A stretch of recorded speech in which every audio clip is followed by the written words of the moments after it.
এবং ইচ্ছা স্বাধীনতা মানুষ ব্যতীত অন্য কোনো সৃষ্টিকে আল্লাহ দান করেন নাই।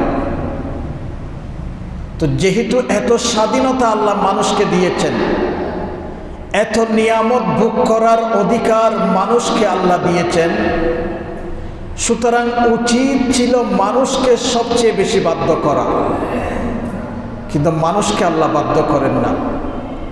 ইচ্ছা স্বাধীনতা শুধু মানুষকে দিয়েছেন, কোন সৃষ্টিকে ইচ্ছা স্বাধীনতা দেন নাই, শুধু মানুষকে দিয়েছেন। এত কিছুর পরেও, এত ভোগ অধিকার দেওয়ার পরেও, এত ইচ্ছা স্বাধীনতা দেওয়ার পরেও মানুষ আল্লাহকে ভুলে যায়। অথচ কোন সৃষ্টিকে এত স্বাধীনতা, এত অধিকার, এত নিয়ামত না দেওয়া সত্ত্বেও কোন সৃষ্টি আল্লাহকে বলেন না। কোন সৃষ্টি আল্লাহর নিয়ামতকে অস্বীকার করেন না, শুধু মানুষ আল্লাহকে ভুলে যায়। আবার এই আল্লাহকে ভুলে গেলে কি হবে সেটাও আল্লাহ বলেছেন। আল্লাহ কোরআনের মধ্যে বলেছেন, ওয়ালা তাকুনু কাল্লাযীনা নাসুল্লাহ ফাআনসাহুম আনফুসাহুম। যেই ব্যক্তি এত নিয়ামত পাওয়া সত্ত্বেও, ইচ্ছা স্বাধীনতা পাওয়া সত্ত্বেও, ভোগ অধিকার পাওয়া সত্ত্বেও যারা আল্লাহকে ভুলে যায়, মূলত সে নিজেকে নিজেই ভুলে গেছে। আল্লাহকে ভুলে যাওয়া মানে নিজকে নিজ ভুলে যাওয়া, এটাই কোরআনে বলেছেন। আমাদের যে বিবেক আছে, আল্লাহ তো আমাদেরকে বিবেক দিয়েছেন। প্রত্যেক মানুষের উচিত তার বিবেক, তার জ্ঞান, এটা দ্বারা চিন্তা করা যে আল্লাহ আমাকে কত নিয়ামত দিয়েছেন। কিন্তু আফসোসের বিষয়, একটা কথা বললে তো আপনারা রাগ করবেন, বিবেক আমাদের আছে, চিন্তা শক্তি আমাদের আছে, কিন্তু সেই বিবেকের মধ্যে প্যারালাইসিস হয়ে গিয়েছে। প্যারালাইসিস বুঝেন? মানুষের কোনো শরীরের কোনো অঙ্গ যদি প্যারালাইসিস হয়ে যায়, ওই অঙ্গের মধ্যে যেমন কোনো ভূত শক্তি থাকে না, কোনো ভূত শক্তি থাকে, কোনো হাতে পায়ে যদি প্যারালাইসিস হয়, বিকল হয়ে যায়, তাহলে ওই অঙ্গের মধ্যে যদি সুচ ঢুকানো হয়, কেটে ফেলাও হয়, কোনো ধরনের মালুম, কোনো ধরনের ভূত শক্তি থাকে না, ঠিক না? ঠিক তেমনিভাবে আমাদের বিবেকের মধ্যে প্যারালাইসিস হয়েছে, যার কারণে আমাদের ভূত শক্তি নাই। সব কিছু জানি, সব কিছু দেখি, সব কিছু আমাদের সামনে সূর্যের নিয়ে স্পষ্ট, এরপরেও আমাদের প্যারালাইসিস। শুধু এক জায়গায় নয়, মানুষের 3 জায়গায় প্যারালাইসিস। কয় জায়গায়? 3টা অঙ্গে প্যারালাইসিস। যদিও বা আমরা সুস্থ মনে হচ্ছে, কিন্তু কোরআনের ভাষায় যারা এত কিছু দেখার পরেও, এত কিছু শোনার পরেও, এত কিছু পাওয়ার পরেও ভূত শক্তি হারিয়ে ফেলে, মূলত তারাই প্যারালাইসিস। কোরআনে এসেছে, আল্লাহ বলেন, লাহুম কুলুবুন লা ইয়াফকাহুনা বিহা ওয়া লাহুম আ'য়ুনুন লা ইউবসিরুনা বিহা ওয়া লাহুম আযানুন লা ইয়াসমাউনা বিহা। মানুষের কলবের মধ্যে প্যারালাইসিস হয়েছে। কলব আছে, কিন্তু চিন্তা শক্তি আমাদের কলবের মধ্যে নাই। লা ইয়াফকাহুনা বিহা, লাহুম কুলুবুন লা ইয়াফকাহুনা বিহা ওয়া লাহুম আ'য়ুনুন লা ইউবসিরুনা বিহা। মানুষের দৃষ্টির মধ্যে প্যারালাইসিস, অথচ এত নিয়ামত তো আমরা দেখছি, ঠিক না? কত নিয়ামত আমাদের সামনে আল্লাহ রেখেছেন, এত নিয়ামত দেখার সত্ত্বেও ওয়ালাহুম আয়ুনুন লা ইউবসিরুনা বিহা, আমাদের চোখের মধ্যে প্যারালাইসিস, যার কারণে আমরা দেখছি না। ওয়ালাহুম আযানুন লা ইয়াসমাউনা বিহা, না দেখলেও অনেক নিয়ামত তো আমরা আমাদের কান দিয়ে শুনি, ঠিক না? গত 2 জুমা তো এমন গিয়েছে যে কত নিয়ামত আল্লাহ আমাদেরকে দিয়েছেন তা আপনাদের মাঝে শুনিয়েছি, কিন্তু এর পরেও আমাদের কান প্যারালাইসিস, চোখ প্যারালাইসিস, আমাদের কলব প্যারালাইসিস, যার কারণে দেখার পরেও শোনার পরেও চিন্তা শক্তি দিয়ে আমরা আমাদের কলবকে জাগ্রত করতে পারছি না। তো সেই জন্য বলছি, হাজারো নিয়ামত দিলে কি হবে, সব কিছু তো প্যারালাইসিসের মাধ্যমে আমাদের বুধ শক্তিহীন হয়ে গিয়েছে। অথচ উচিত ছিল দুনিয়ার একটা নিয়ম, যে যত বেশি সুবিধা পাবে, যার কাছ থেকে যত বেশি সুবিধা পাবে তার বেশি অনুগত হবে, ঠিক না? কি বলেন? যে আমাকে সুবিধা দিবে বেশি তার অনুগত হব, এটাই তো দুনিয়ার সিস্টেম। কি বলেন? মানুষের আনুগত্য অনুগত যেটাই বলেন না কেন, আমরা সব সময় করি যার কাছ থেকে বেশি পাই, কিন্তু তার চেয়ে কোটি গুণ বেশি পাই আল্লাহর কাছ থেকে সমস্ত নিয়ামত, সমস্ত সুযোগ সুবিধা। কিন্তু ওই আল্লাহর অনুগত কতটুক হতে পেরেছে, সেই জন্য তো আজকে দুনিয়ার মধ্যে এত মুসিবত আমরা দেখতে পাচ্ছি। এই যে প্রাকৃতিক দুর্যোগ আমরা বলি, সময় সময় আল্লাহ আমাদেরকে দুর্যোগ দেন, সেটার কারণটা কি? সেটার কারণও এটা, সেটা মানুষকে বোঝাতে চায় আল্লাহ যে আমি তোমাকে এত নিয়ামত দিচ্ছি, তোমাকে এত নিয়ামত 24 ঘন্টা বিনা পয়সায় সার্ভিস দিচ্ছি, তুমি আমার নিয়ামত ভুলে গেছো। যখন ভুলে যায় মানুষ, তখন যেটাকে আমরা প্রাকৃতিক দুর্যোগ বলি সেটা দিয়ে আল্লাহ আমাদেরকে সতর্ক করেন। আর একটা জিনিস মনে রাখবেন, যত প্রাকৃতিক দুর্যোগ এই দুনিয়ার মধ্যে হবে, সমস্ত দুর্যোগ কিন্তু মুসলমানদের কারণে হবে, বিজাতির কারণে নয়। কারণ বিজাতিদের জন্য তো দুনিয়া এটা জান্নাত। যারা বিজাতি বিধর্মী আছে, তারা হাজারো অপরাধ করলেও কোনো দুর্যোগ, কোনো মুসিবত আসবে না, কারণ তাদেরকে তো দুনিয়াতে পাঠিয়েছেন দুনিয়া ভোগ করার জন্য। তামাত্তাউ কলিলান ফাইন্নাকুম মুজরিমুন, আল্লাহ বলেন তোমাদেরকে সামান্য সময়ের জন্য দুনিয়াতে পাঠিয়েছি, এই দুনিয়া তোমরা যা ইচ্ছা তাই করো। তো সেই জন্য এই যে যত মুসিবত আসতেছে, সব কিছু আজকে মুসলমানদের কারণে আসতেছে। কারণ মুসলমানদেরকে তো আল্লাহ বিভিন্ন নিয়ামত দিয়ে আমাদের গলার মধ্যে বেড়ি পরিয়েছেন, আমাদেরকে মুকুট দিয়েছেন, আমাদের কলবের মধ্যে ঈমানের মোহর দিয়েছেন। তো আমরা তো আল্লাহর সাথে ওয়াদাবদ্ধ, আমরা তো বিজাতির মতো চলতে পারবো না,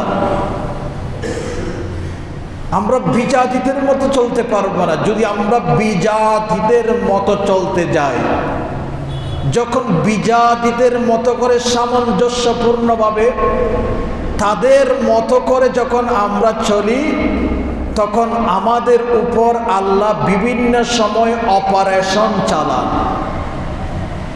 এই যে প্রাকৃতিক যে দুর্যোগ, এটা আমাদের উপর মাঝে মধ্যে অপারেশন চালান, কারণ আমরা যেন বুঝতে পারি, আমরা যেন সতর্ক হই। জাহারাল ফাসাদু ফিল বাররি ওয়াল বাহরি বিমা কাসাবাত আইদিন নাস, কোরআনের আয়াত। এই যে এত দুর্যোগ, এত প্রাকৃতিক দুর্যোগ যেটা বলছেন, সেটা একমাত্র মুসলমানদের হাতের কামাই। মুসলমান যা করে এটার বিনিময়ে মানুষকে সতর্ক করার জন্য আল্লাহ এতগুলো দিচ্ছেন। আর এ সতর্ক কেন দেন মাঝে মধ্যে জানেন? সেটাও আল্লাহ কোরআনের মধ্যে বলেছেন। আল্লাহ বলতেছেন লিইউযীকাহুম বা'দাল্লাযী আমিলু লাআল্লাহুম ইয়ারজিউন। আমরা বলি না অনেক সময়, ঘরের ছেলে যেন ঘরের মধ্যে ফিরে আসুক, সেটা ঘরের মানুষ চায়, ঠিক না? তো ঠিক তেমনি ভাবে আল্লাহও চান আল্লাহর কাছে মুসলমানরা ফিরে আসুক, আল্লাহর দিকে মুসলমানরা ফিরুক। সেই জন্য মাঝে মধ্যে আল্লাহ অপারেশন চালিয়ে মুসলমানদেরকে সতর্ক করেন। সেজন্য তো আল্লাহ বলতে, নবীজি বলেছেন আহলুল যিকরি আহলুল মাজালিস, যারা আল্লাহ এবং রসুলের মজলিসের মধ্যে বসবে, কারণ এটা হচ্ছে আল্লাহ এবং রসুলের মজলিস। মজলিসে বসাই মানে আল্লাহর মজলিসে বসা। আজকে আপনারা বসেছেন, এটা শুধুমাত্র মসজিদে বসেছেন এটা ভাবলে হবে না, এটা আল্লাহর মজলিসে বসেছেন। তো আল্লাহর মজলিসে বসার জন্য আমাদেরকে আল্লাহর দিকে ফিরতে হবে, সেই জন্য এত অপারেশন। এরপরেও যারা সতর্ক হবে না, এত কিছু করার পরেও, এত কিছু দেখানোর পরেও, এত অপারেশন চালানোর পরেও যদি কোনো মানুষ সতর্ক না হয়, তাহলে এমন শাস্তি আল্লাহ দিবেন, তার কলিজা তার মুখ দিয়ে বের করে আনবেন। মানুষের ভিতরের জিনিস তার মুখ দিয়ে বের করে আনবেন। শুধু আনবেন না, এনেছেন, সেটার অনেক প্রমাণ দুনিয়ার মধ্যে রয়েছে। সেজন্য বলি, পরে মানুষ হাই হাই করলে কোনো লাভ হবে না। হাই হাই এখন করলে কিন্তু আপনার গুনাহ মাফ হবে। এই সময়ের মধ্যে যদি একবার কোনো অপরাধ করার পরে হাই শব্দ, শুধু হাই শব্দ মুখ দিয়ে অন্তর থেকে বের হয়, এই হাই শব্দের মাধ্যমে কিন্তু আপনার গুনাহ মাফ হয়ে যেতে পারে। কিন্তু যখন সময় ফুরিয়ে যাবে, তখন হাজারো হাই করলে কোনো লাভ হবে না। এটাও হাদিসের ভাষা। মানুষ যখন কবরে যাবে, হাই করার সময় যখন ফুরিয়ে যাবে, ওই কবরের মধ্যে যখন প্রশ্নের সম্মুখীন হবে, তখন হাদিসের ভাষা ওই প্রশ্ন দিতে না পেরে মানুষ বলবে হা হা লা আদরি। এ হা হা এটা হাদিসের শব্দ, এটাকে বাংলা তর্জমা করলে হাই হাই হয়। তো সেজন্য বলি, হাই শব্দ এখন যত উপকার আপনার আসবে, সময় শেষ হয়ে যাওয়ার পরে হাই শব্দ কোটিবার বললে আর কোনো লাভ হবে না। বলেন, কবরের মধ্যে যদি গিয়ে হাই হাই বলেন কোনো লাভ হবে? এখন অপরাধ করার পরে যদি অন্তর থেকে হাই শব্দ বের হয় এবং অনুতপ্ত হন, ওই একটি হাই শব্দের উসিলায় আপনার গুনাহ আল্লাহ ক্ষমা করে দিবেন। সেজন্য তো আল্লাহ রসুল বলেছেন, কোনো মানুষ যদি একটা কাঁটাও যদি ফুটে, তার চিন্তা করা উচিত তার পূর্বে কোনো গুনাহ হয়েছে কিনা। কারণ মুসলমানদেরকে আল্লাহ সব সময় সতর্কের মধ্যে রাখেন। এই যে সামান্য একটা কাঁটা আপনি ফুটেছেন, শুধু কাটানো সামান্য দেওয়ালের সাথে একটু যদি ধাক্কা খান, বাড়ি খান, তখন আপনার চিন্তা শক্তি দিয়ে আপনাকে চিন্তা করতে হবে এর আগ মুহূর্তে আপনি কোনো গুনাহ করেছেন কিনা। এটার কারণে আপনার গুনাহকে আল্লাহ ক্ষমা করিয়ে দেন। মুসিবত যখন এসে যায়, সাহাবায়ে কেরামদের মাঝে যদি সামান্য কোনো মুসিবত আসতো, একজন সাহাবী উঠার সময় শুধু একটু দেওয়ালের সাথে ধাক্কা খেয়েছে ঘুরে, তখন নবীজিকে জিজ্ঞেস করলেন, ইয়া রাসূলুল্লাহ, আমি এই ধাক্কা খাওয়ার কারণটা কি? তখন নবীজি সাহাবীকে বলেছেন, তুমি যে ধাক্কা খেয়েছো এর পূর্বের মুহূর্তে তুমি গুনাহ করেছো কিনা, কোনো গুনাহ করেছো কিনা চিন্তা করে দেখো। ওই গুনার কাফারা ওই ধাক্কার মাধ্যমে আল্লাহ ফুসিয়ে দিয়েছেন। তো সেজন্য বলি, আল্লাহ মুসলমানদেরকে সর্বমুহূর্ত, প্রতিটা মুহূর্ত সতর্ক দিয়ে যান, যেন আল্লাহর পথ থেকে, আল্লাহর নিয়ামত থেকে আমরা নৈরাশ না হই। অথচ আল্লাহকে মানার জন্য পরিধি এত বেশি দেন নাই আমাদেরকে।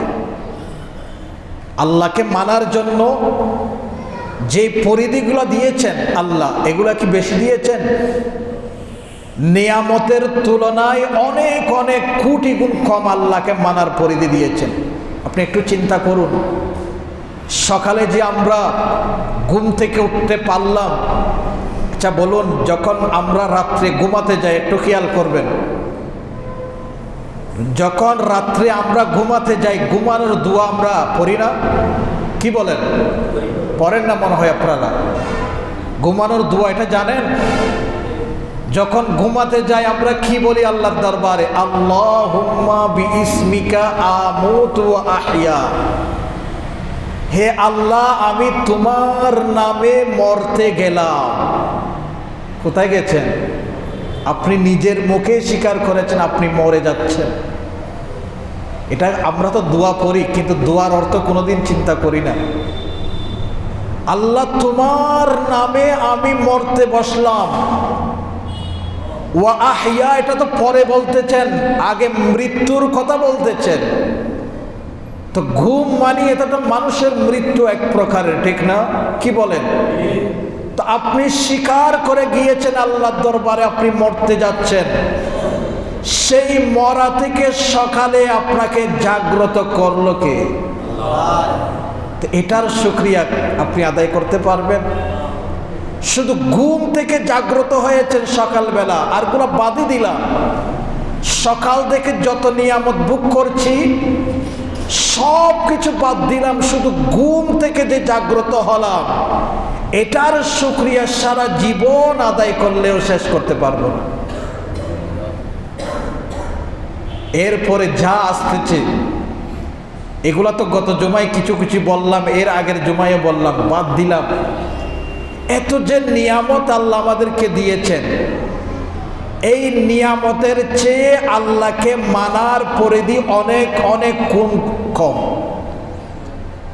মানার জন্য কি দিয়েছেন? শুধু 5 বেলা নামাজ দিয়েছেন। কয় বেলা নামাজ দিয়েছেন? 5 ওয়াক্ত নামাজ দিয়েছেন। এটা কি বেশি দিয়ে ফেলেছেন? যত নিয়ামক ভোগ করতেছে এটা বেশি দিয়েছেন?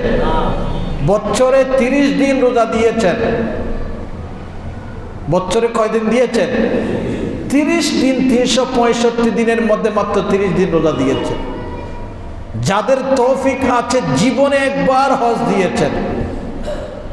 এটা তো বেশি দেন নাই, কিন্তু প্রতিটা মুহূর্ত আমরা কত নিয়ামত ভোগ করতেছি। ওই যে গত জুমায় বলেছিলাম 24 ঘন্টা 550 লিটার অক্সিজেন বিনা পয়সায় নিচ্ছি।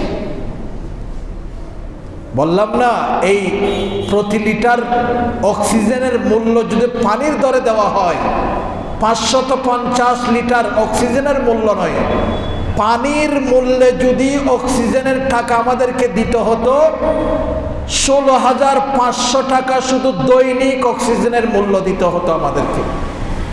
550 লিটার দিয়ে আপনি 30কে গুণ দেন, পানির দরে যদি অক্সিজেনের মূল্য দিতে হতো, শুধু প্রত্যেক দিন অক্সিজেনের মূল্য দিতে হতো 16,500 টাকা। পারতেন দিতে? আমরা তো পারতাম না, যারা কোটিপতি বিলিয়নপতি তারাও পারতো কিনা সন্দেহ আছে। যদি 16,500 টাকা দৈনিক আপনি শুধু অক্সিজেনের বিল দিতেন, তাহলে 1 মাস 30 দিনে 4,95,000 টাকা শুধু অক্সিজেনের বিল দিতে আপনাকে পে করতে হতো। আরগুলা বললাম না, শুধু একটা চিন্তা করেন, ঘুম থেকে উঠেছেন এটার চিন্তা করেন, অক্সিজেন নিচ্ছেন এবং কার্বন ডাই অক্সাইড যেটা ছাড়তেছেন, নিচ্ছেন পিওর, ছাড়তেছেন বিষ হিসাবে ভিতর থেকে। জিজ্ঞেস করেন কার্বন ডাই অক্সাইড এটা কি? এটা মানুষের ভিতরের বিষ, এটা আমরা ফেলতেছি।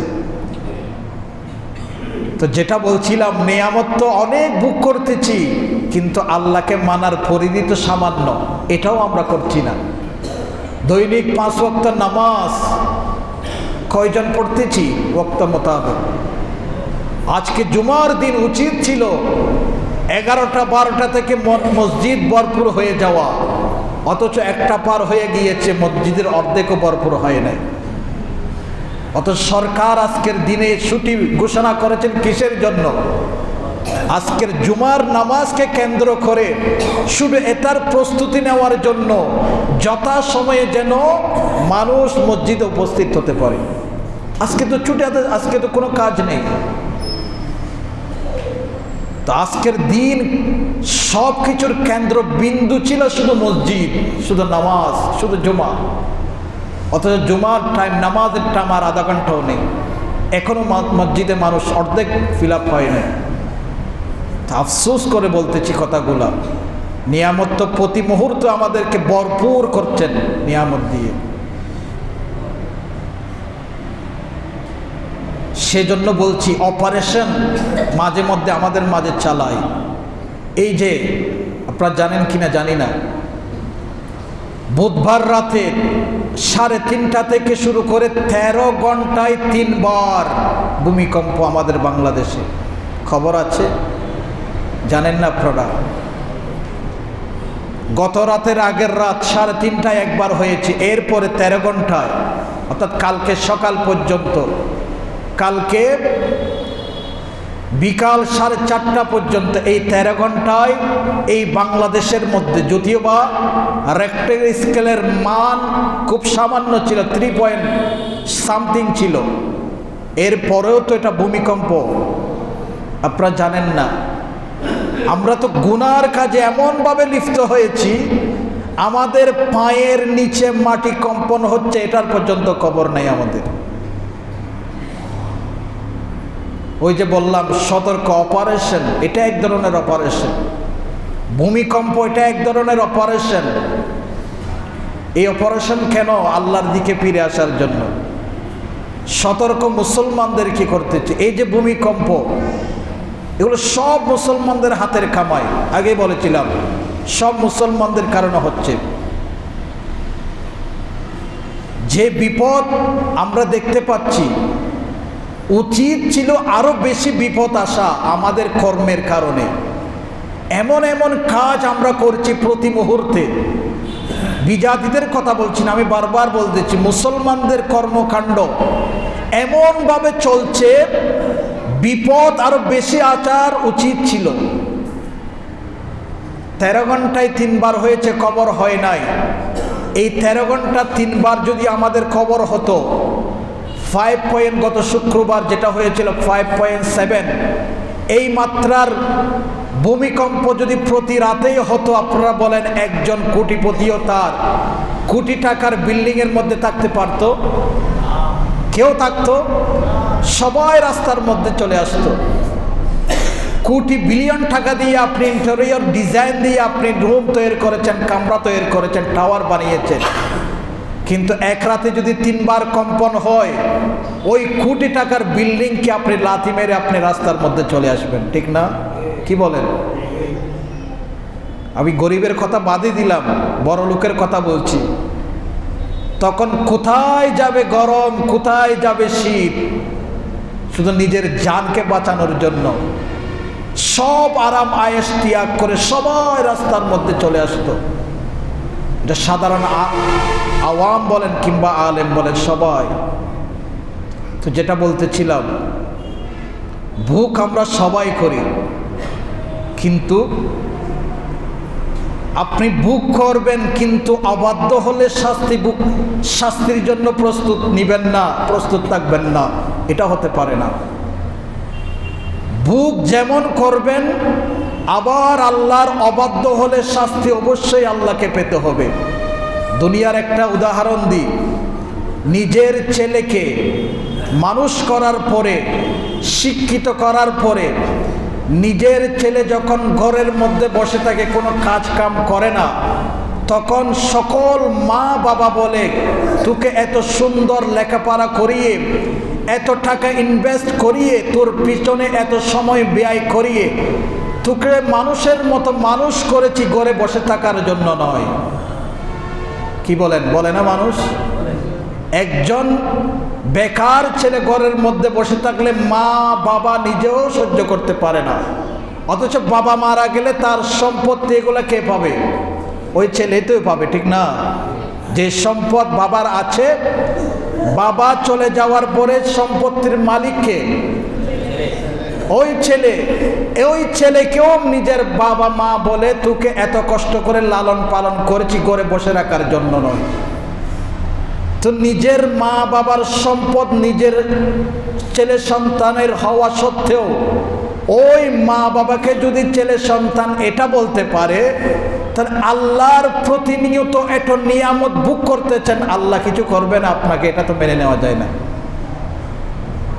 আল্লাহ মাঝে মধ্যে আপনার উপর অপারেশন চালাবে না, এটা আপনি ভাবলেন কি করে? অথচ প্রতিনিয়ত আল্লাহর নিয়ামত দিয়ে আমরা বাঁচতেছি, সময় কাটাচ্ছি, ঠিক না? আপনারা রাগ করতেছেন মনে হয়, আমার কথায় রাগ করতেছেন? এটা সময় উপযোগী, সময়ের মধ্যে যা চলতেছে সেটা আপনাদেরকে ক্লিয়ার করতেছি।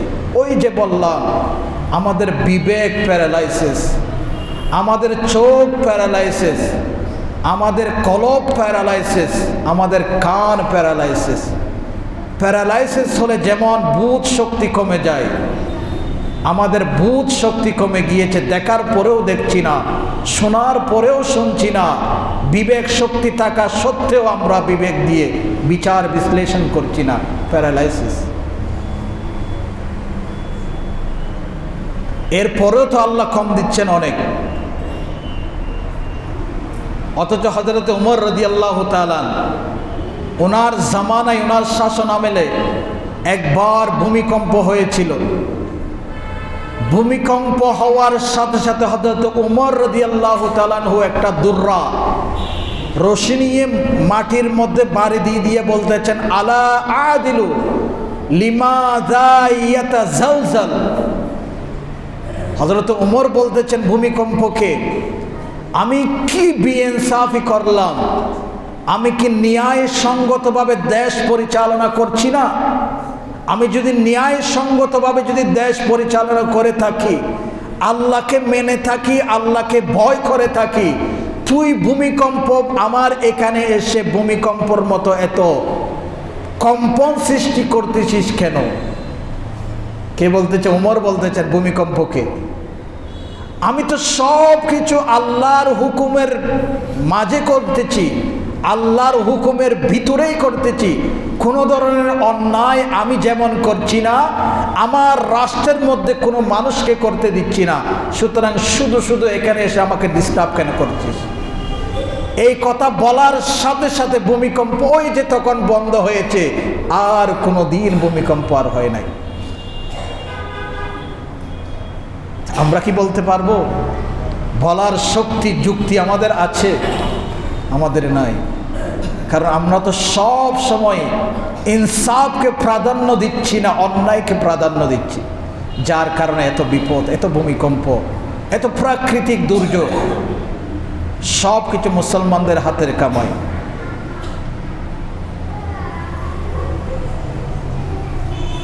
উচিত ছিল মুসলমানদের শুকরিয়া আদায় করা। কারণ একটা কথা আগেই বলেছিলাম, যতদিন পর্যন্ত মুসলমান আল্লাহর নিয়ামতের শুকরিয়া আদায় করবে, ততদিন পর্যন্ত মুসলমানদের উপর কোনো বলা মুসিবত আসবে না।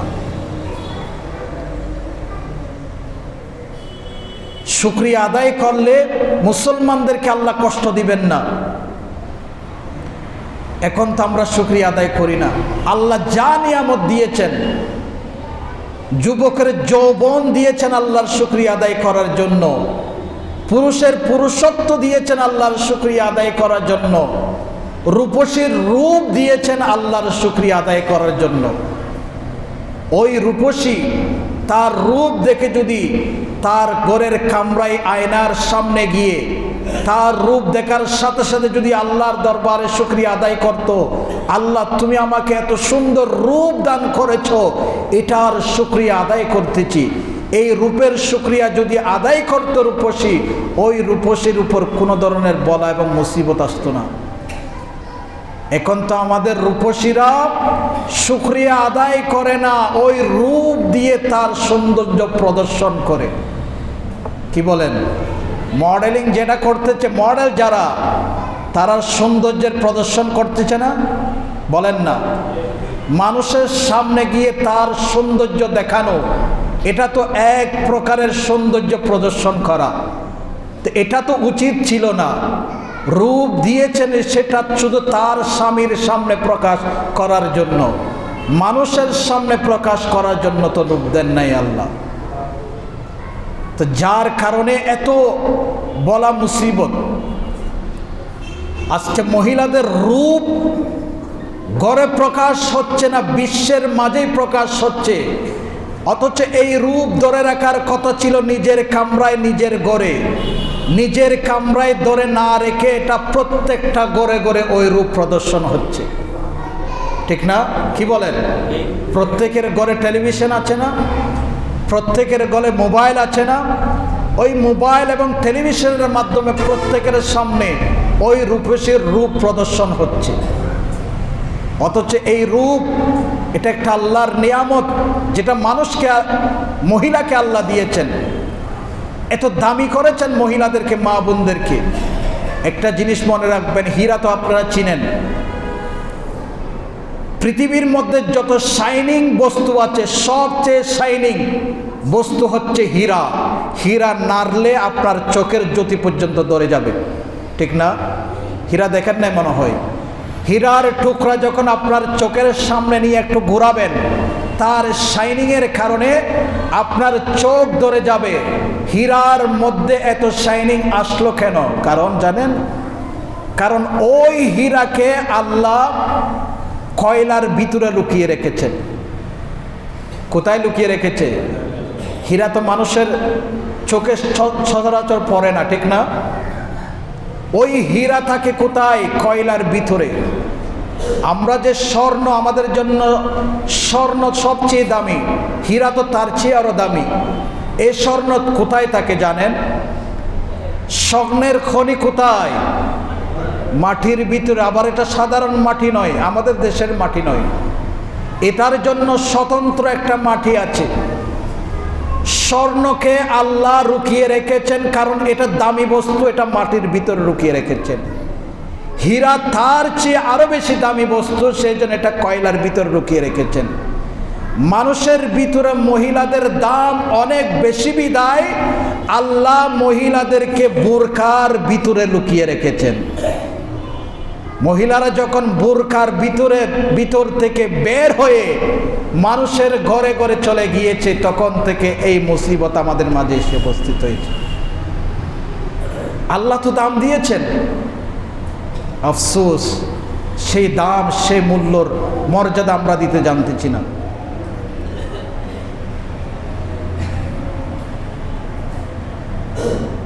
আজকে শুধু আমরা নবীজির কারণে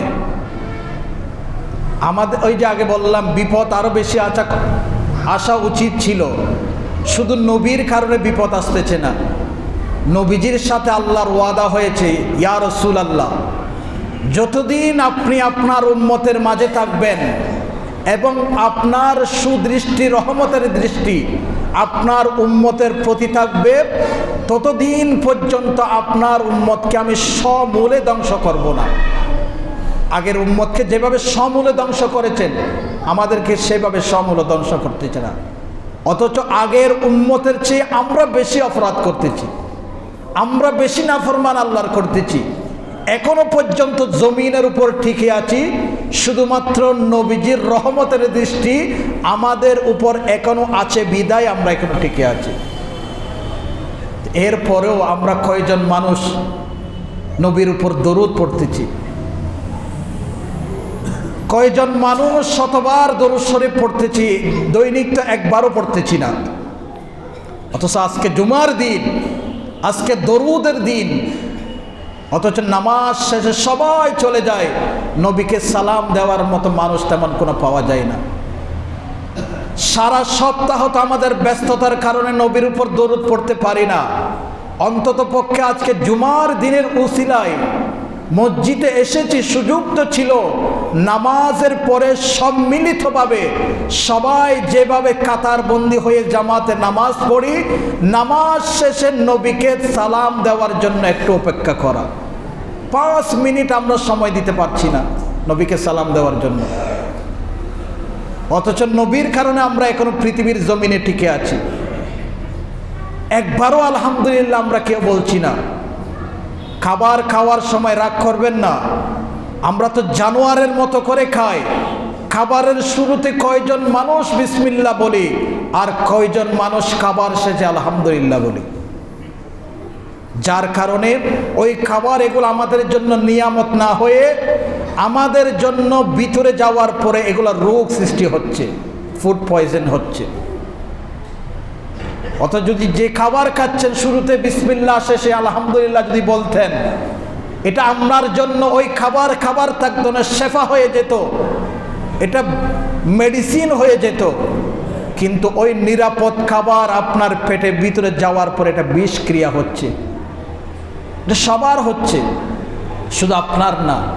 অনেকেই বলতে পারেন এটা তো সাধারণ মানুষ, আমাদের হচ্ছে, বড় বড় আল্লাহওয়ালাদের ওনাদেরকে কেন রোগ হচ্ছে? অনেকেই বলে না, বড় বড় আলেমরা আছেন, বড় বড় আল্লাহওয়ালারাও আছেন, ওনাদের রোগ হয় না? তা আপনারা প্রশ্ন করতে পারেন, হুজুর ঠিক আছে আমরা গুনেহগার, আমরা পড়ছি না সেই জন্য আমাদের হচ্ছে, কিন্তু আলেমরা আল্লাহওয়ালারা ওনাদেরকে কেন, ওনাদের হচ্ছে কেন রোগ? এটাও আল্লাহ বলে দিয়েছেন। ওনাদের কেন হচ্ছে সেটা শুনবেন। বড় বড় আলেমদেরকে রোগ দিয়ে আল্লাহ কি বোঝাতে চেয়েছেন জানেন? বিপদ দিয়ে। শুনুন, মুসিবত যখন সকাল বের হয়, আল্লাহকে জিজ্ঞেস করে, আল্লাহ আমি তো এখন বের হচ্ছি, কোথায় যাব সর্বপ্রথম? মুসিবত আল্লাহকে জিজ্ঞেস করে। তখন আল্লাহ নাকি বলেন মুসিবতকে, তুমি সর্বপ্রথম আমার প্রিয় বান্দাদের কাছে যাও, আমার জন্য যারা ফানা, যারা দিওয়ানা, আমার ইবাদতে মশগুল আছে তাদের কাছে যাও। তখন মুসিবত জিজ্ঞেস করে, আল্লাহ এটা কি ধরনের কথা বললা? আমি তো মনে করেছিলাম তুমি বলবা তোমার দুশমন যারা সবচেয়ে বেশি তাদের কাছে পাঠাবা, তুমি এখন বলতেছো তোমার প্রিয় বান্দাদের কাছে যেতে। তখন আল্লাহ ওই মুসিবতকে বলে, আমি তোমাকে আমার বান্দাদের কাছে পাঠাচ্ছি কারণ ইন্নী উরিদু আন আরফা দারাজাতাহুম, তুমি মুসিবতের মাধ্যমে আমি আমার প্রিয় বান্দার দারাজাতকে আরো বেশি বুলন্দ করি, তাদের মর্যাদা বাড়ানোর জন্য তোমাকে তাদের কাছে পাঠাতে চাচ্ছি। পিং পং বল চিনেন আপনারা? চিনেন না মনে হয়। একটা বল আছে যেটার নাম পিং পং বল। এটা মাটিতে যত বেশি আঘাত করবেন তত বেশি উপরে উঠবে। তো মুসিবত আল্লাহর প্রিয় বান্দাদের কাছে পাঠান আল্লাহ এই জন্য, পিং পং বলের জন্য। পিং পং বল যত বেশি আঘাত করবে তত বেশি উপরে উঠবে। আল্লাহর প্রিয় বান্দা আল্লাহ ওয়ালাদের কাছে যত বেশি মুসিবত আসবে তাদের মর্যাদা আল্লাহ বেশি উপরে করবেন। এটা তাদের গুনার কারণে নয়। আর আমরা যারা গুনেহগার আছি, আল্লাহর অপ্রিয় বান্দারা আছি, আল্লাহর নাফরমান আমরা যারা বান্দারা আছি, আমাদের কাছে মুসিবত আসে শুধু একটার কারণে, সেটা হচ্ছে আমরা যেন সঠিক সময় ইউটার্ন নিতে পারি। ইউটার্ন বুঝেন? আমরা যেন আল্লাহর কাছে সুন্দরভাবে ফিরে আসতে পারি সময় অনুযায়ী, সেই জন্য আমাদের কাছে মুসিবত আসে। তো অনেক সময় হয়ে গিয়েছে, আল্লাহ আমাদেরকে বোঝার তৌফিক দান করুক। এত মুসিবত আমাদের কাছে আসতেছে, আমরা সতর্ক হওয়ার জন্য আল্লাহ পাক সুবহানাহু ওয়া তাআলা আমাদেরকে সতর্ক করে আল্লাহর সেই সঠিক রাস্তার মধ্যে থাকার সেই তৌফিক দান করুন। আমিন। ওয়া মা আলাইনা ইল্লাল বালাগ। আসসালামু আলাইকুম ওয়া রাহমাতুল্লাহ।